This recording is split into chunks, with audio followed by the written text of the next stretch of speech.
वर्षर 2026 मसीहा नूतन वर्षर अभिनंदन।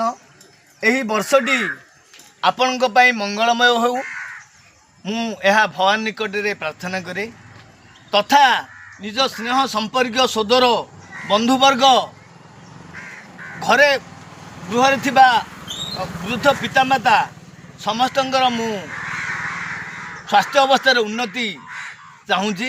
यह मु गंगा माता चिरस्रष्टा गंगा माता को अनुरोध करी प्रणिपात हेबी तथा जगन्नाथ मंदिर रे फर उड़ुथिबा नीलचक्र बाना तले मु विनीत अनुरोध करी कहूँ आपणकर स्वास्थ्य अवस्था ठीक रहू एवं परिवार उज्जवलमय हो।